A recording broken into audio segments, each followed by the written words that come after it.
Pada dasarnya, hewan maupun tanaman memiliki sistem pertumbuhan dan reproduksinya masing-masing. Tapi bagaimana jika gen ilmiah pada tumbuhan maupun hewan strukturnya diubah secara transgenik? Apakah berbahaya atau justru lebih baik? Sedangkan perubahan zat dalam pangan lazimnya akan menciptakan kontroversi dalam tubuh kita. Mungkin sebagian ada yang beranggapan, mereka pun banyak dokter atau ilmuwan yang makan makanan transgenik tapi baik-baik saja. Well, itu dalam jangka pendek.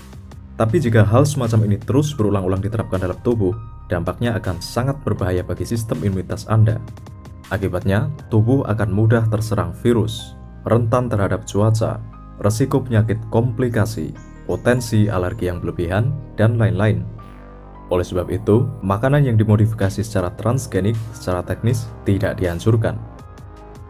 Meskipun tidak semua tanaman maupun hewan dimodifikasi secara transgenik, tapi ada baiknya kita mengenal beberapa yang populer. Ini adalah penelitian yang dilakukan oleh HOTC, Health and Wellness Center, situs penelitian pangan yang kredibel. Bahwasanya, makanan transgenik memiliki perubahan pada struktur aroma dan juga fisiknya. Berikut adalah pemaparan situs HOTC, sekaligus ciri-ciri makanan transgenik.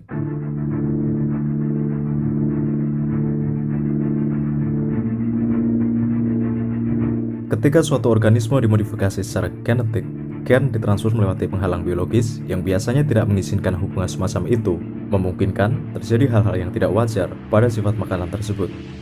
Contohnya, seperti apel yang tahan terhadap warna coklat, tomat yang tidak mudah busuk, warna masih menawan setelah lama dipanen, dan lain-lain.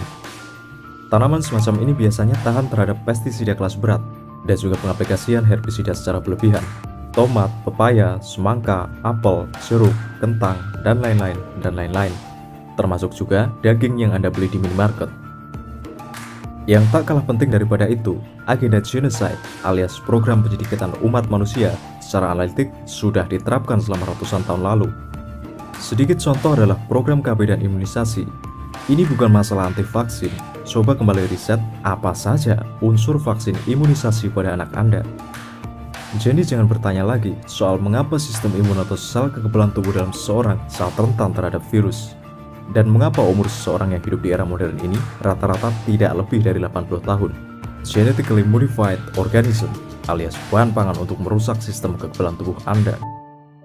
Meski saya tidak sepenuhnya paham apa saja risiko yang mungkin akan timbul setelah seseorang mengonsumsi GMO dalam jangka panjang, tapi faktanya sudah banyak efek buruk dari hybridisasi, sehingga masuk akal untuk jadi lebih khawatir dengan makanan yang dimodifikasi secara transgenik. Gandum misalnya. Gandum merupakan makanan pokok yang sudah lama dikonsumsi selama ribuan tahun. Namun, tidak sampai abad pertengahan. Sekitar abad ke-20, gandum sudah diseragamkan ke varietas yang lebih kompleks, lebih mudah untuk tumbuh. Tapi sayangnya, komposisi protein dalam gandum itu sendiri secara lab berubah selama proses hybridisasi. Ini adalah uji coba para elit untuk menerapkan GMO alias Genetically Modified Organism. Bagi yang belum paham apa itu depopulasi, biar saya paparkan sedikit. Bahwasanya depopulasi adalah program penjedikitan umat manusia atau diistilahkan dengan genocide alias agenda para elit globalis untuk membentuk struktur politik dalam deal baru, New World Order, tatanan dunia baru.